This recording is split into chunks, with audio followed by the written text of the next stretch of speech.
Hey guys, just wanted to give you a quick introduction to this video. This interview is with Aaron Ross, who is the former VP of Sales at Salesforce and the author of best-selling sales book, Predictable Revenue. And what you're going to learn from this video is how you can build a scalable sales team. So, why lead generation should be separate from closing teams, right? Also, how you should set goals for a beginning sales team. Should you be using marketing automation or not? Things like that. There's a lot of different gold nuggets that you can take away from this. Personally, my struggle right now, or my quote unquote problem right now that I'm trying to solve is to build a sales team for single grain. So I'm going to be asking a lot of questions that really I find interesting, and hopefully you guys find interesting as well. So go ahead and sit back and enjoy the show. Hello, everyone. Welcome to this week's edition of Growth Everywhere, where we introduce and also interview successful entrepreneurs on how to grow your business and how to grow personally as well. This week we have Aaron Ross, who helped Salesforce grow to 100 million in revenue and also wrote the sales book Predictable Revenue. Aaron, how are you doing today? Great. Doing well. It's a little early here. Yep, thanks for doing this. Let's go ahead and jump right into it. So what is your background exactly? What's your experience in sales? Well, I like to say that, my sales, I look at sales as a life skill. And so I was good at selling when I was younger, started off in a small business, so on. But I think the story really begins when I started an internet company back, it's been a while. I think I was late 20s. Raised venture capital, we hired a team, et cetera. The company went out of business. So again, I had sort of those natural entrepreneur's ability to sell, a sense of myself, an idea, and so on. But I didn't know how to build a sales organization. So, which is, for most companies, what actually brings money in. So, sort of important. And I didn't delegate sales. We hired a VP of sales. I abdicated it. And so when it wasn't going well, I had no idea what to do or how to fix it. And so now what I tell CEOs is, like, you don't have to be the one selling, but you need to know how it works in lead generation. So I left that company, went out of business, and ended up I took any sales job I could at Salesforce.com, because I figured we're better to learn how to sell than doing sales at Salesforce. Right. This is back when they're still pretty small, about 150 people, 2002. And yeah, I actually took the job where you're answering the 800 line to handle inbound leads, because that was the only sales job they had. So I checked my ego at the door, and I just wanted to learn. And I did, and I did that sort of inbound lead qualification role for 3 months before I proposed creating a prospecting team. So if you're not, especially if you're an entrepreneur, but one thing that's really important to understand is that the usual way that companies tried to grow revenue, if you have a sales team, is they'd add more salespeople, right? Because the thinking is, a salesperson's quota is $1 million. If we just hire 10 more salespeople, they'll bring in 10 times that, $10 million. Mm-hmm. And it doesn't work. It used to 30, 50 years ago. But today's lead generation drives new revenue, new clients. Mm-hmm. Salespeople help fulfill that. And one thing that Salesforce.com didn't have back, 10 years ago was a way to create predictable lead generation at bigger companies. So the background is, it's like never in a million years thought I'd actually end up doing sales or being a sales author, sales consultant. But that's just sort of where life has led me, and I really enjoy it. And I love helping people. I look at it as teaching people, helping them avoid the mistakes I made as a early entrepreneur, and starting a business, actually bringing money in, and creating predictable revenue, or as I call it too, is really peace of mind revenue. Got it. Okay. And how long did it take you to help get Salesforce to 100 million in revenue? Well, I don't remember what they were at when I was there. The part I helped do is I helped. So again, if you read the book Predictable Revenue, you see there's a section about seeds, nets, and spears. Good book. Yeah. It's been a bestseller on Amazon. Mm-hmm. So I say that there's 3 types of leads. There's seeds, which are really word of mouth, which is how most companies get started, because your relationships, your networks. And then as you start to want to grow, usually you get to a few 100,000, 1 million, maybe 5 million. maybe 10, that's getting bigger. You decide, all right, we want to grow faster. So we want to spend money on marketing, spend money on prospecting or sales in some way. Now, at Salesforce, it had grown, before I got there, pretty much all through word of mouth and great marketing. I mean, Mark Benioff is a genius in lots of ways. Marketing is one of the places he's a genius. So seeds, nets, and spears, they had incredible word of mouth and incredible marketing, which was bringing mostly small, medium-sized businesses through just word of, I mean, this incredible flow of 10,000 leads a month coming in. Mm-hmm. But unfortunately, Salesforce was trying to target bigger companies, and all the word of mouth and marketing wasn't really affecting that very much. So the part I created was to create a prospecting sales team that really just prospected, no closing. We could get in, I came up with a new kind of process, it did involve cold calls, but we were able to basically generate as much pipeline or leads as we needed at these companies, for even Fortune 100, Fortune 1000, Fortune 10,000. And so that part of what I created helped bring in an extra $100 million, what Salesforce was already doing. So almost doubled their enterprise growth. Wow, that is absolutely amazing. And so my understanding is when you're looking to spear someone, that's the sales team's job, right? That's the prospectors, or you call them the sales development representatives, right? Yeah, exactly. So the thing is, the reason it's important for especially executives, whether they're CEO or even board member or VP of marketing sales, to understand seeds, nets, and spears, is that they all have different funnels. They have different conversion rates. They have different ways you generate them. You have different ways you handle them. And seeds, word of mouth, the best way to grow them is through usually a customer success program. Well, the best way is to have a great product, but then you have to how to document it and share it. With nets, which is, think marketing, like mass marketing. Now they say inbound marketing is the hot term. Yep. You basically create great content, people find you. And then spears is the more the one-to-one. You have a human involved. They have a very targeted list. They're making phone calls, sending emails, or going out to visit people in person. So again, they're all different. They're all complementary. And actually one of the big mistakes that companies make is treating all leads the same. So sort of putting them all into a bucket. When really you have to understand each one, different purposes, different conversion rates, different processes, different values, and different ways you grow them. Okay. I'm a fan of spears, right, or prospecting, because it can be a very predictable way to create pipeline, create leads. Right. And a lot of sales teams, it doesn't seem they've evolved into separating the prospectors from the closers nowadays. So why is it that you've decided to separate them? Well, I think it's becoming more common. And I know that's probably one of the main ideas that I push or preach even is the idea of specialization. But I think what happened was 100 years ago, sales was basically people in a wagon who would go out, have a bunch of material, stuff, go around and sell it. So they had to do their own prospecting and their own closing. But really, in the last few years, and I especially saw at Salesforce, is between the tools, the environment, and just the way the world is, you can't, salespeople shouldn't prospect, right? Because so in the past, salespeople had to do all their own prospecting, but now because they don't have to, and they shouldn't, because if you have your closers prospecting, if you have salespeople, or again, you might be a single CEO.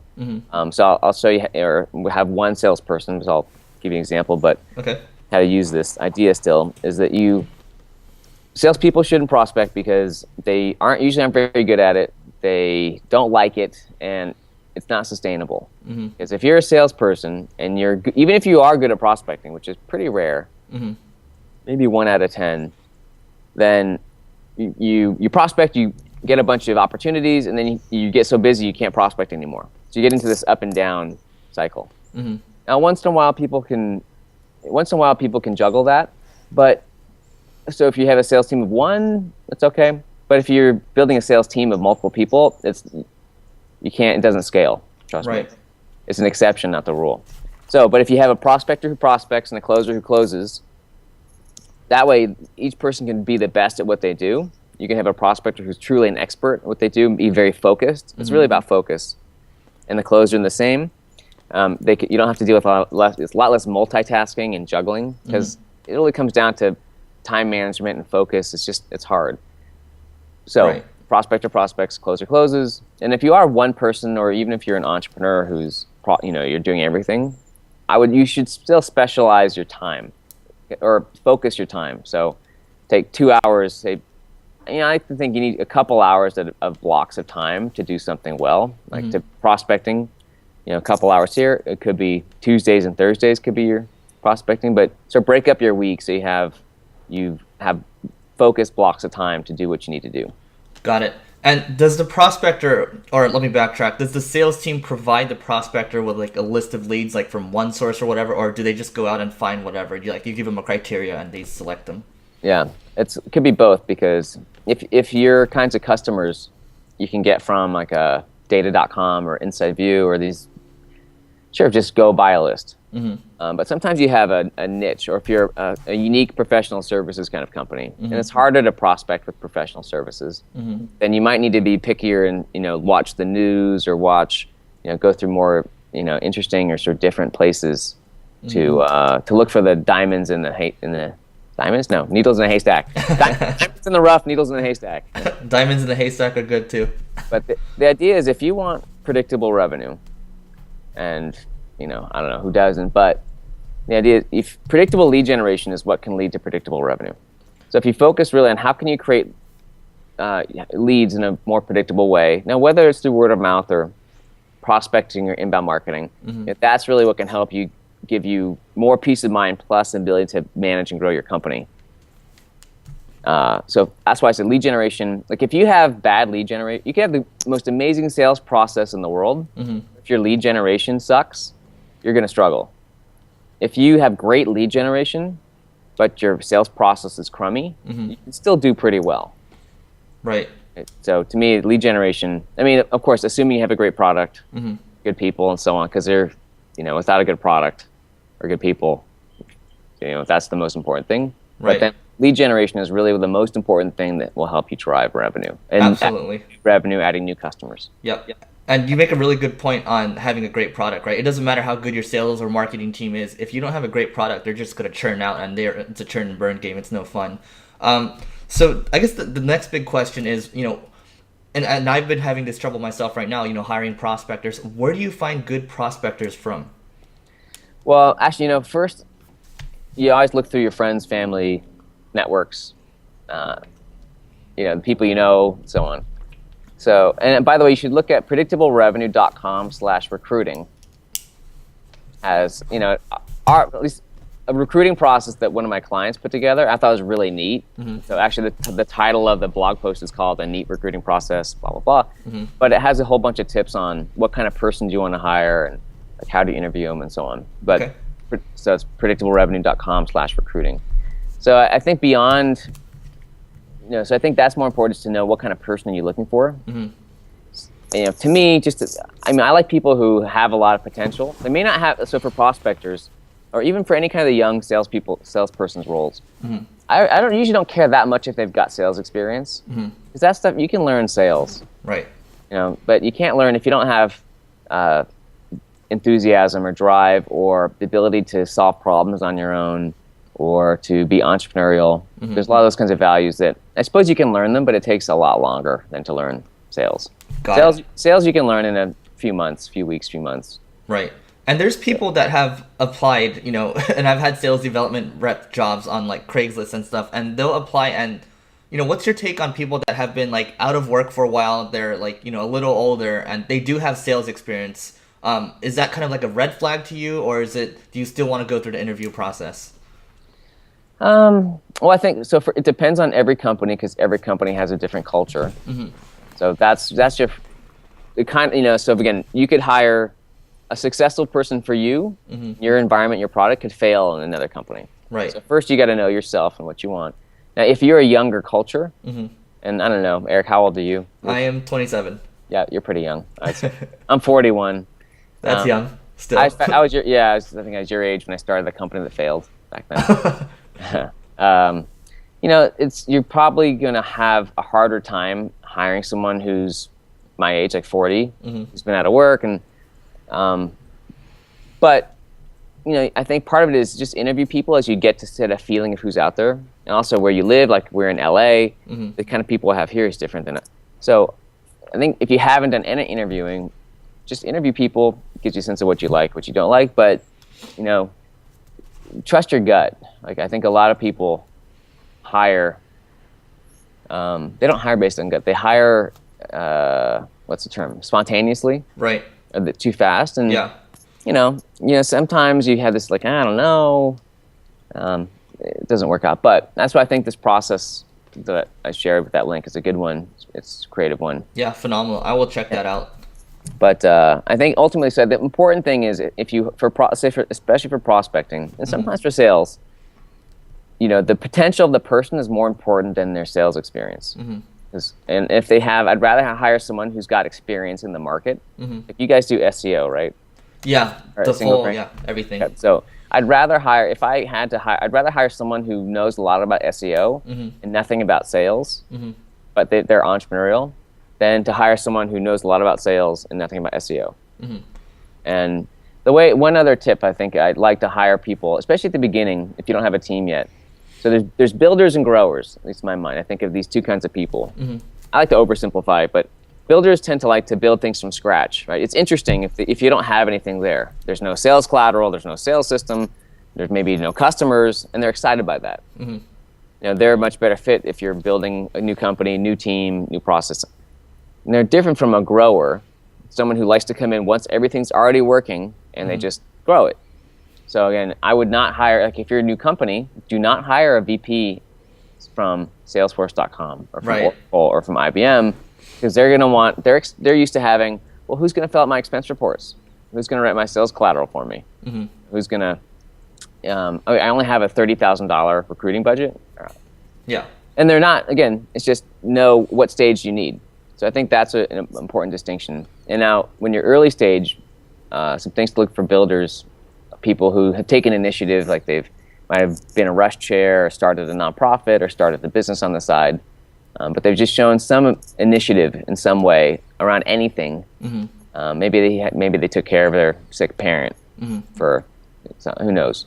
But I like to look for that sort of thing when you're in an earlier stage company, or you need a builder type of person. Right. So the key takeaway here is, don't go looking out for, enterprise tech or like whatever salespeople that are making a ton of money already. You want to look, ideally, if you're just starting out, you want to like train from the ground up. It sounds like that's better overall, and it's cost effective too, right? Yeah. I'd say, but like 2/3 grow your people organically, like built from the ground up, and plus you want to do some outside hires or people who have some veteran experience to help, bring in new ideas. And if you find someone, like there are plenty of people out there who are expensive, but they have great knowledge, great experience, and they can add a lot. And maybe one of them plus 3 of the younger ones, or 2 veterans and 2. It's a good mix to have a balance. Right. So what do you think? When do you think is the right time to bring on a VP of sales? Ultimately, it's like if you just find that perfect person. And sometimes there's no rule, but I think a lot of companies. A common mistake is that they hire a VP of sales too fast. Right? They have a product, and like, okay, let's sell it. We need a VP of sales, or I need a VP to raise money. We just raised money. Usually, what happens is they get to this point of, okay, we need to hire a VP. Let's hire a VP from Salesforce.com. Let's hire a VP from Oracle. Let's hire basically a very experienced person who has grown companies to $500 million. And that person comes in, they cost hundreds of thousands of dollars, and they fail out in 6 to 18 months because they were usually you hire a grower and someone who wants to come in, and they're not used to like the startup scrappy. Right. They have to write their own sales collateral environment, and it just doesn't work. They'd be great in a $100 million company, or even maybe a $30 million company. Right. But not in a $3 million company. They need to have the resources to be put in a position to win, right? Yeah, they need to stand. Again, they need to be working, and they're great at coming in and growing it. But if you find, so I think it's usually what I see is more common is a company who should maybe hire like a first salesperson and first director, because you maybe don't have a lot of money for a really senior person, or you don't have enough clarity to know what kind of VP do you need, who's going to actually be able to stay there for 2 to 4 years and be successful, because things are changing. So it's like until things settle down, if you can't find the kind of like scrappy builder VP who can like actually help bring clarity to your business, then it's usually hire a little more junior while you get things into more of a steady state, and then that gives you a better place to find gives you I think the ability to hire a wider range of VPs of sales and have to be successful. Got it. Okay. Awesome. Really awesome advice.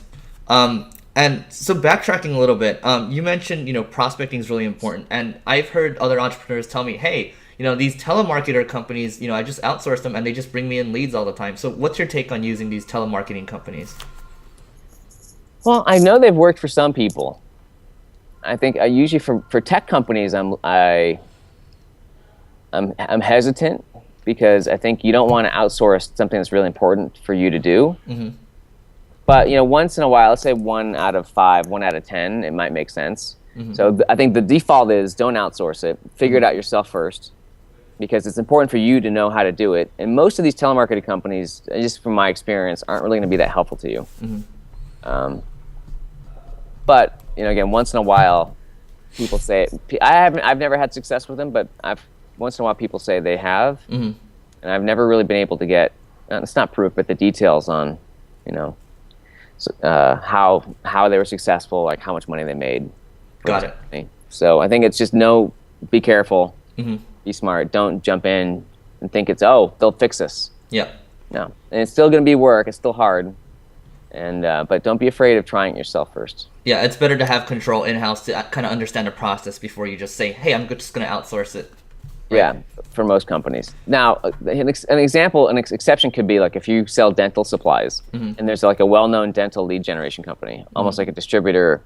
Like everybody's different. So, but I know the temptation is, there's this magic solution. And at Salesforce, for example, we tried. I even when I was there was at least 3 projects, 1 or 2 outsourced, 1 or 2 internal, which failed. It was a 0%. Well, maybe 1%, but it's like a 0% success rate on some of these projects, which is what led me to, create the prospecting team and do it a certain way that I did it.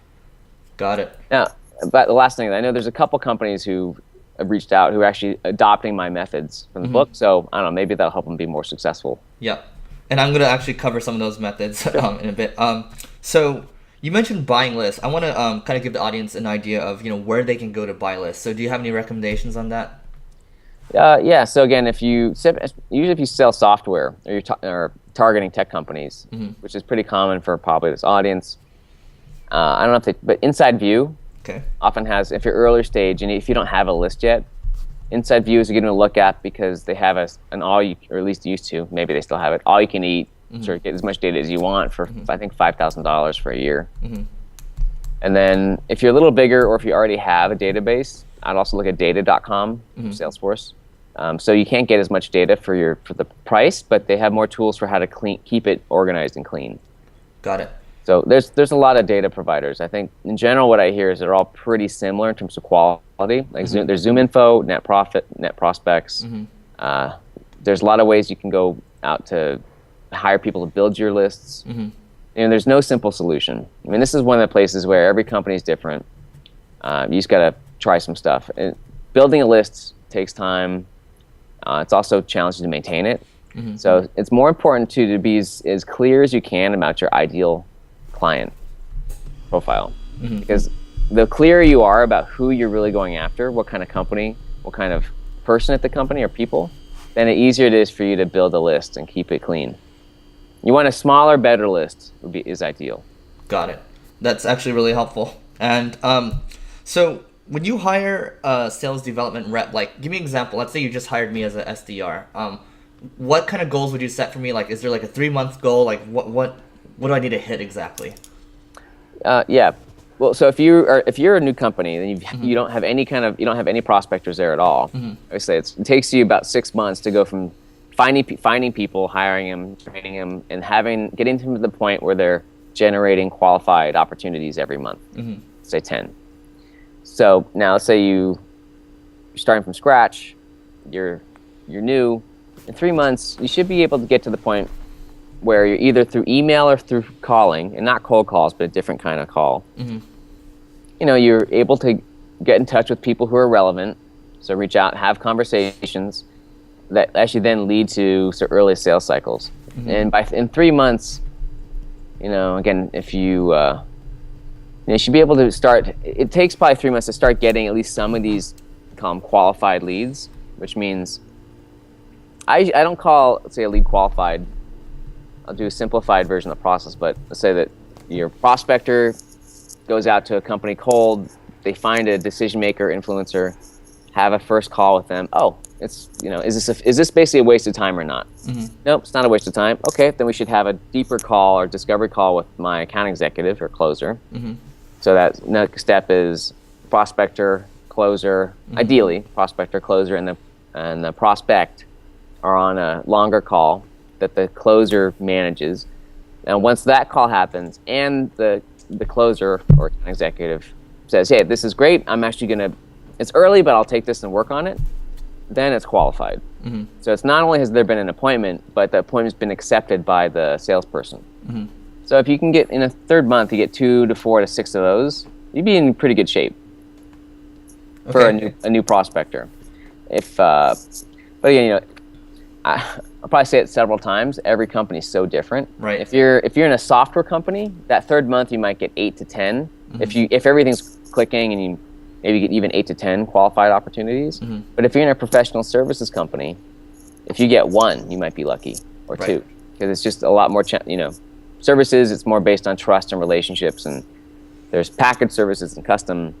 So there's a lot of I have rules of thumb for this, but there's a lot of variety. Right. In the world, especially with professional services. And do prospectors, do they record like their own commissions? Do they keep track of that on their own?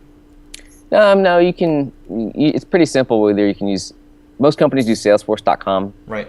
But whatever app you've got, the comp is simple. Prospectors should normally get like a good base where they can cover their bills, because mm-hmm. you don't want them desperate to pay rent. Yep. Because desperate salespeople are never a good thing. Yeah. Because these are people talking to your prospects and customers. Mm-hmm. And then they get a variable commission, half of which is tied to the number of qualified leads they generate per month. Mm-hmm. Half of which is tied to percentage of revenue that comes from those leads. Mm-hmm. So it's a pretty. You should keep the comp plan simple. You can, in a spreadsheet.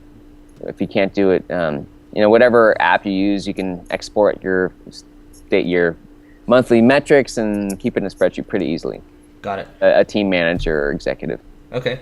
And you bring up a good point here. You're like, desperate salespeople are never good. So it almost sounds like commission-based sales closers are not a good idea either.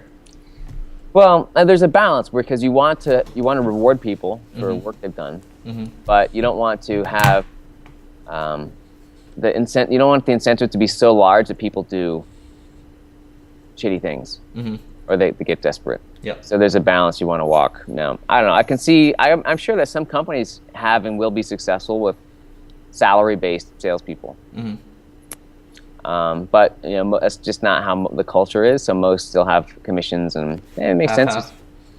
Yeah. Well, and also I think salespeople mostly get commissions, and like no one else in the company usually gets commissions. Mm-hmm. Salespeople do, but I think it's just because they're easily measured. Mm-hmm.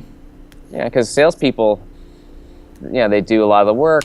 Some are really good about bringing stuff in, but a lot of them, it's like, if you have a good company, you've got good lead generation, you've got good sales, support, marketing. Mm-hmm. A lot of salespeople are just helping fulfill orders. Like they're never taking orders, because you really you need good salespeople, because mm-hmm. they're talking to people who don't know you, and so they're helping build trust, helping communicate your value. They're really should be consultative, mm-hmm. like teachers or educators are helpful to your prospects. But I think if you have a good sales system, the system helps make your salespeople successful, rather than you having to hire salespeople who need to make themselves successful. Right. And there's a really good quote. It's like 95% of the problems are process-based. 5% of it is people. That sounds about right here. Same thing in sales. And I say, if you have more than 10% churn in sales, which means if you had 10 people in sales, you're losing more than 1 a year, mm-hmm. which would be pretty low. I think most, at least bigger companies, lose 20 to 40% of the salespeople every year. Wow. And it's crazy. No, it's like it's not them. It's your company. It's your system. That's what sucks. You're hiring these people. They don't even have a chance of success. Then you fire them. You're not giving them good leads. You don't train them worth crap. Their system is messy. Your management team treats them like dirt. I mean, why?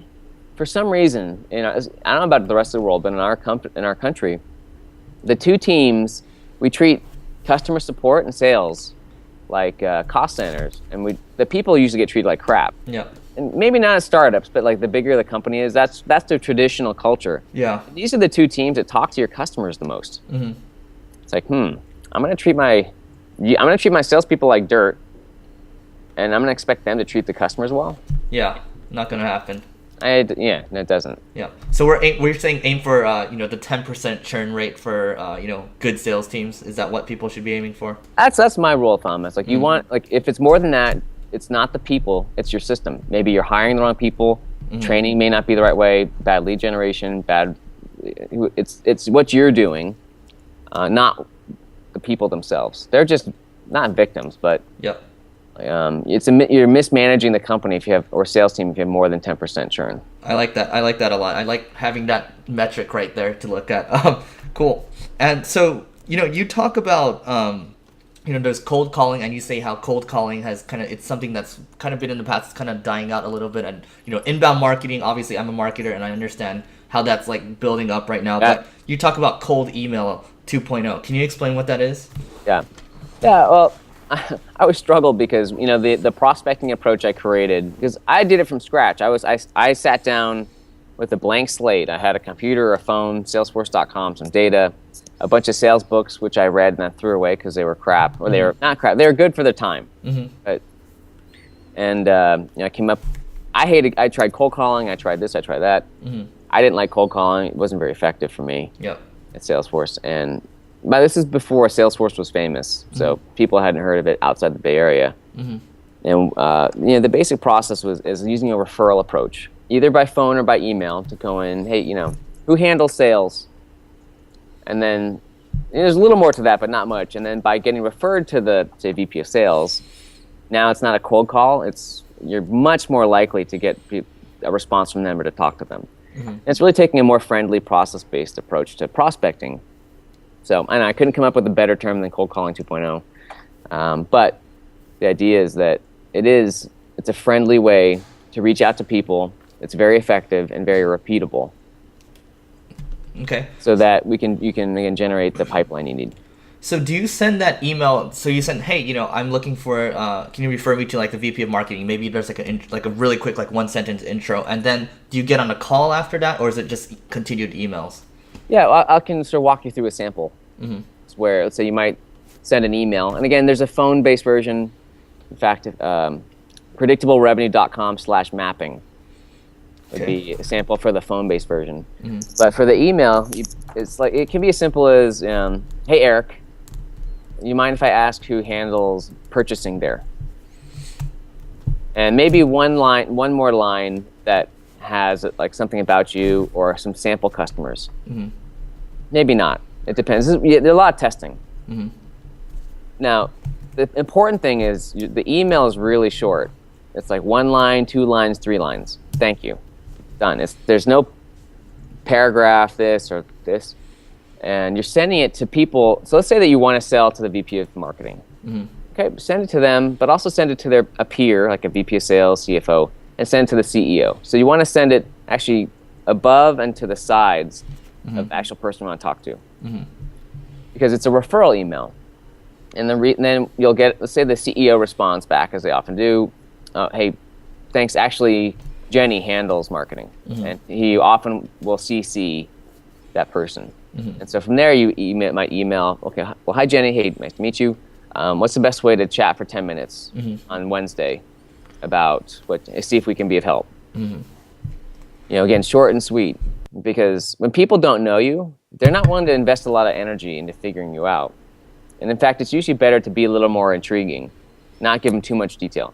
So this is where, again, you always have to, it totally varies. I mean, different clients have gone shorter, different clients have gone a bit longer. but in general, it's better to be shorter and sweeter at the beginning, like little baby steps. And then, so you get, short emails, you get the referral to VP marketing, and to them, hey, can we talk for 10 minutes? Sometimes they'll say yes, it's work. Sometimes they'll write back, well, what do you do? And at that point, you share a little bit more. It could be a paragraph, could be a link. And again, on your signature, you can always have links to your key stuff. But so then you can maybe share a bit more. And again, just a teaser for them to see, is this interesting or not? At that point, you might have a short call with them around, hey, I always think first you want to have a call of, you're not selling, don't sell it first. You don't even know if there's a fit. Find out, hey, is this a waste of time or not? Is there a mutual fit? Is it worth having a longer call? So again, the prospector at first, you're just trying to find out, is there a way for us to help them? Is there an opportunity, or is this a waste of time for either of us? And move on, right? Rather than going in, and sometimes happens, which is, how can I sell you everything? I need to sell. Right. And it just turns people off and they go away. Yep.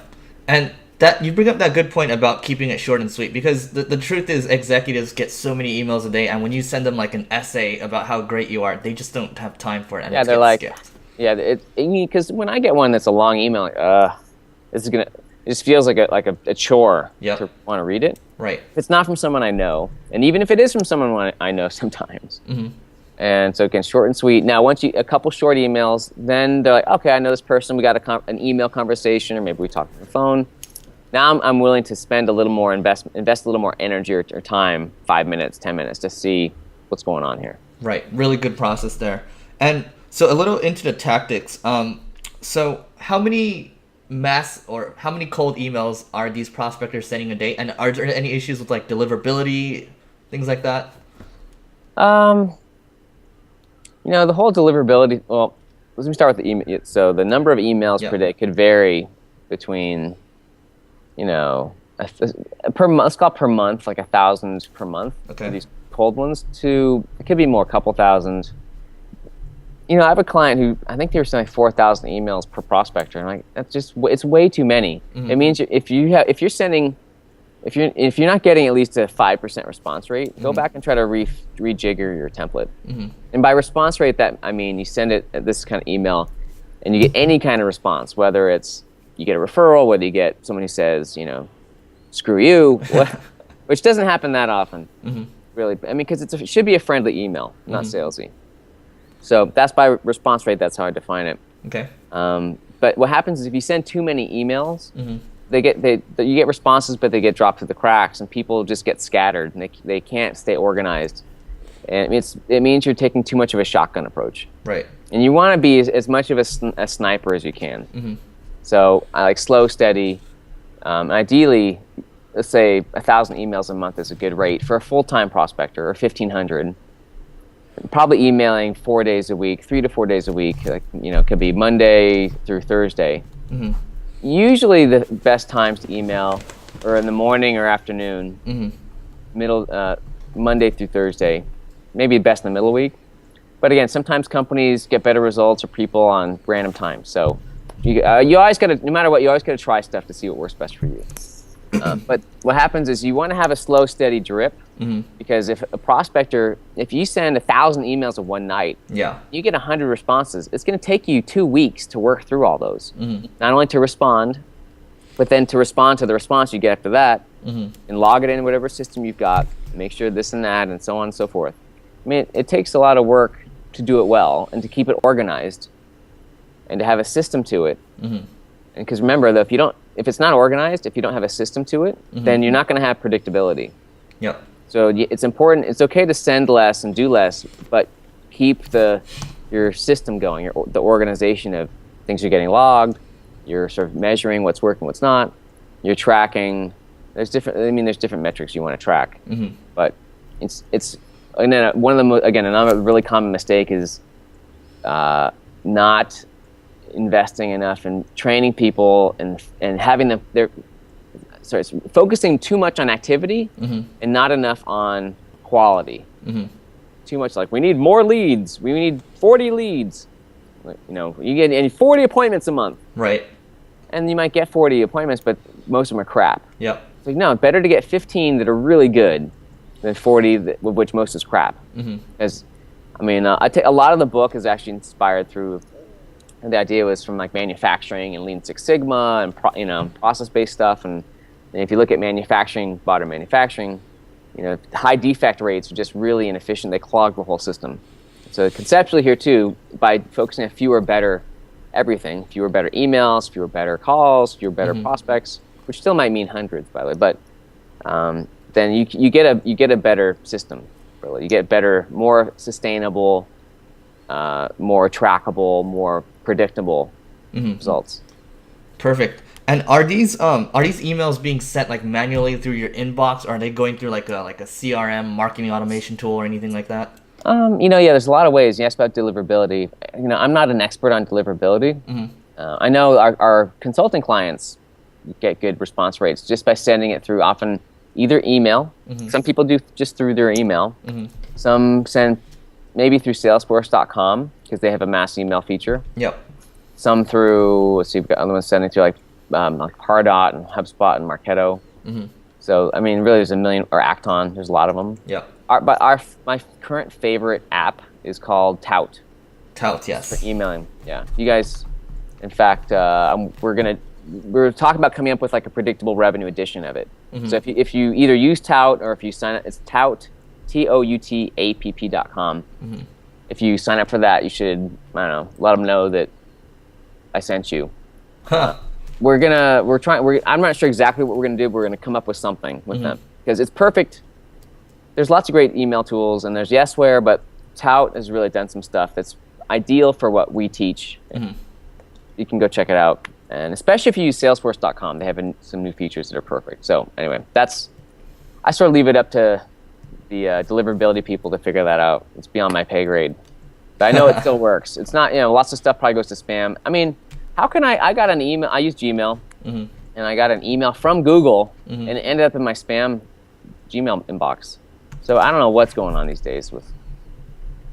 Yeah, that's happening. So what happened with me is I had virtual assistants sending out 200 emails a day, and I think we eventually got filtered.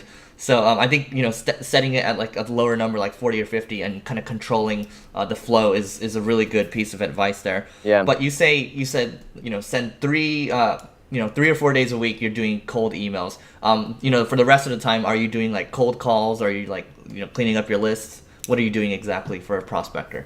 Yeah. In fact, there's a example day in the life Excel sheet that you can get as well, which is at predictablerevenue.com/templates.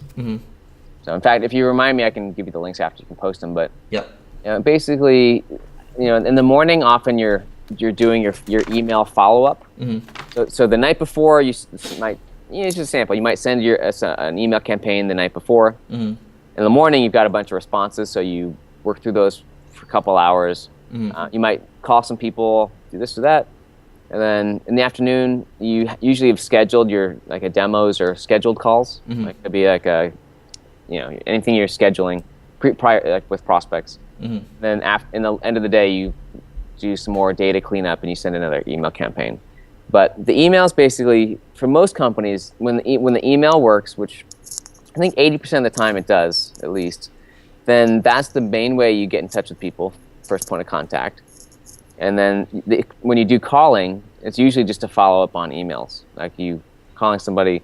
Like here's one great trick, which is if someone emails you a referral, say there's someone you want to talk to, and they email you, and that email pops up in your inbox. Yep. Bing, and let's say there's a phone number in it. Call them. Right? They're thinking about you. They're doing email. They're not in a meeting, and they always pick up, almost always pick up. So now, once in a while, either because of the market or because of the company or the messaging or who knows what, the referral email just doesn't work. In that case, I suggest, hey, start with mapping calls, which was that mapping technique. And because when you do, it's sort of my version of a cold call, but without being a cold call. It's a very, again, friendly, more of a research-based call. But by talking to people on the phone, it forces you to figure out your messaging. Because usually with emails, it's like a lot of, especially early stage companies, but even bigger, like you don't know how, like one thing with prospecting, it forces you to learn how to talk about what you do in a way that other people can understand. Rather than, because most companies sound like, well, we're the leading API platform scalable network architecture with the social media twists. Oh, not going to work. Prospects are like, I don't know what you're talking about. So you learn how to, to keep it really short, and to, again, speak in English, not jargonish. Yeah. And so by doing phone calls, it forces you quickly to figure out how to explain what you do in simple language, which then you can use to put back in your emails. Got it. Really good. Really good piece of advice. Simple and stupid, just like short and sweet for the emails. Actually, I'll give you one great trick here, Yeah. which is when someone asks you what you do, first imagine they asked you, how do you help clients? Okay, and then so that it automatically gets you to think about what's the result that you help create. Because I don't know, if you ask me what I did, if I said sales author or sales consultant, you're like, all right, that's cool. But if I say, oh, well, I help companies double or triple how fast they grow, it's much more interesting. It doesn't really tell you what I do, but it's intriguing. So then this next tip is first you want to have like 5 to 10 words. You have your elevator pitch. Right. So they ask you what you do. You say, well, or actually, like, Eric, what do you guys do? Yep. So we sell digital marketing services and help companies grow their businesses online. Okay. So take whatever your thing is, take the first few words and use that first. And then after you say that, then they acknowledge that they heard it, and then you give them the rest. So for example, you said you guys sell digital marketing services. Right? Correct. And then you might just pause for a second. Now, what do they say? And then, because people are like, okay, they're like orienting. Oh, okay. Now I'm ready to receive more information, and then you can finish it. So I think that's really, because the thing is, if you do these mapping calls, or if you coach people, you'll see it where people their heads get overloaded after a few, like literally 5 or 6 or 7 words. They can't, because their brains are so busy trying to like orient who you are, like which box do you fit in? Yeah. Like, okay, digital marketing. Well, I don't know what that is, but I sort of know something. You're not in like pencil making. Yeah. I know you're in North America. Now I'm ready for the address. Yeah. Right? It's like when someone says, "Wait, let me get a pen." Yeah. That makes sense. Now I'm ready to like write it down. That makes total sense. So last few questions here. I'm gonna wrap it up a little bit.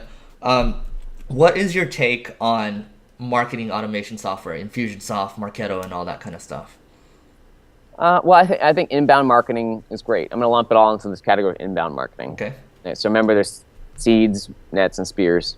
So it's like word of mouth, and then inbound marketing and outbound prospecting. They're all important. They're all complementary.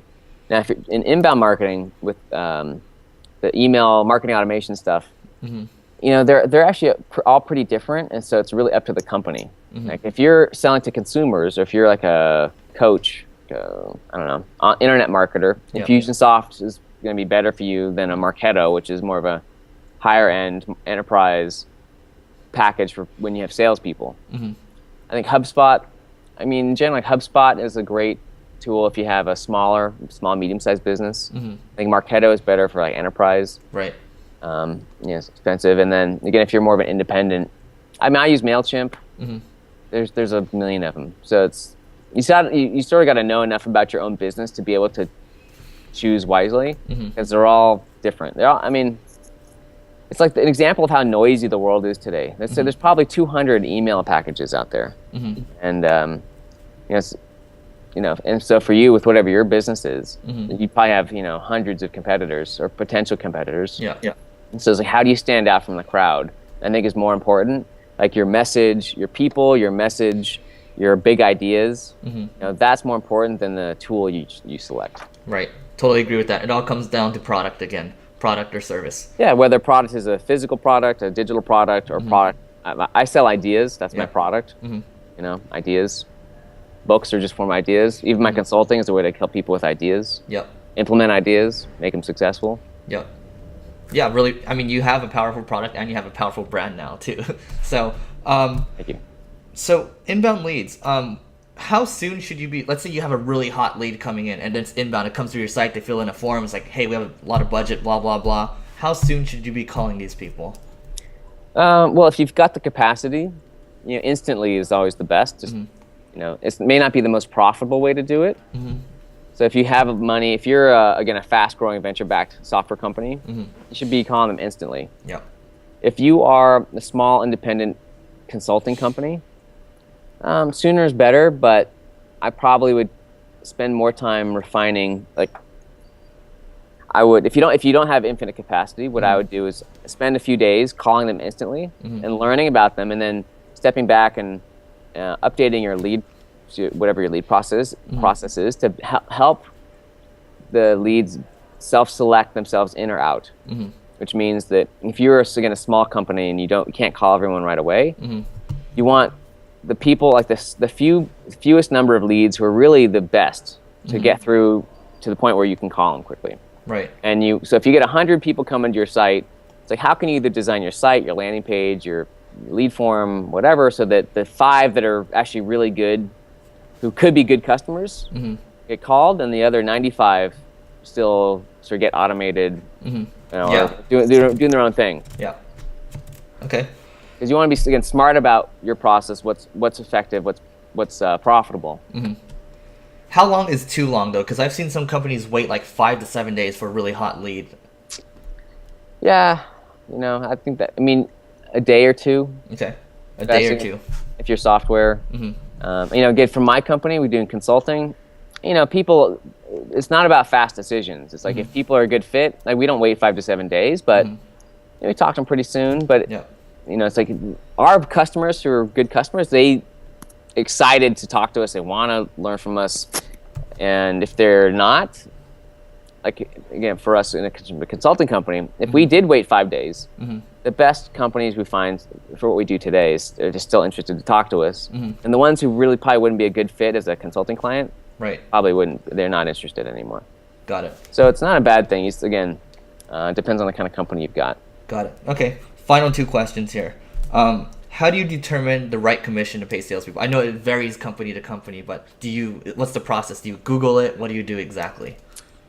It's like, what's the best way to start a company? That's also a tough one. Yeah. Yeah. Well, yeah, I think you probably would have to do some research to see how salespeople are comped, how much. A lot of it comes down to how much you can afford to pay people. How much margin you have in your products. Is it the first salespeople?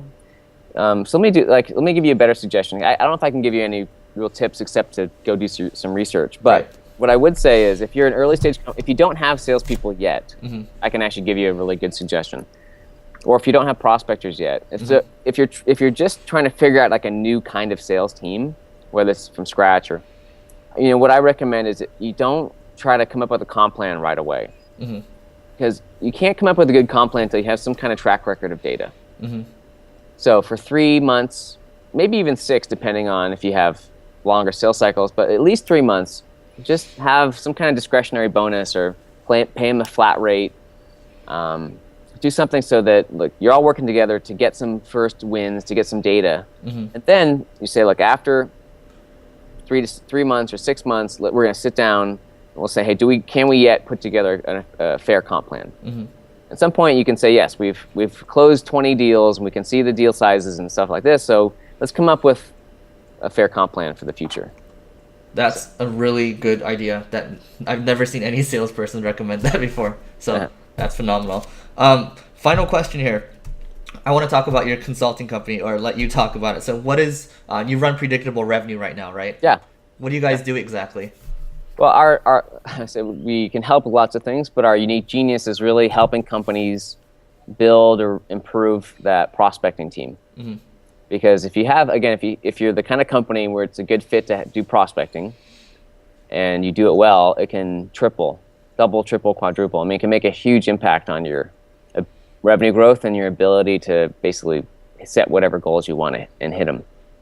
There's one of our early clients, and I can either tell you the revenue they generated or the name, but not both. But they went from 1 million in revenue when we started working with them to 20 million in revenue in 3 years. Wow. 82% of which was driven by outbound prospecting. And this is an inbound company, by the way. They do help other, now because they went for it, they totally committed to it, and the CEO was very hands-on in the beginning to get it right. or other companies. A bigger company went from, actually I can say Acquia, which is a top big. They're on the fastest growing companies list, different list now. Wow. But they went from having zero outbound sales within 5 quarters. They're adding $10 million a quarter in pipeline. Huh. So which means they're sort of going within 2 years. They're adding an extra $10 million, I think, in revenue, and that's only going to keep going up and up as they go. Wow. So you can have a huge impact on your results. So that's our specialty. Yeah, we advise on hiring this or process that, and inbound, so on, or mission, how to energize your employees. But it's all really first to help companies build a prospecting team that creates predictable pipeline and brings in revenue. Got it. So much good advice here. Aaron, thank you so much. And everyone, go out and get Predictable Revenue. It's a must-read sales book. Go to his website too. And if you're ready to really take it to the next level, go talk to him about, possibly getting some consulting work in with his company. But Aaron, thank you so much for doing this. And I hope to talk to you again soon. Yeah, Eric, thanks. Real pleasure.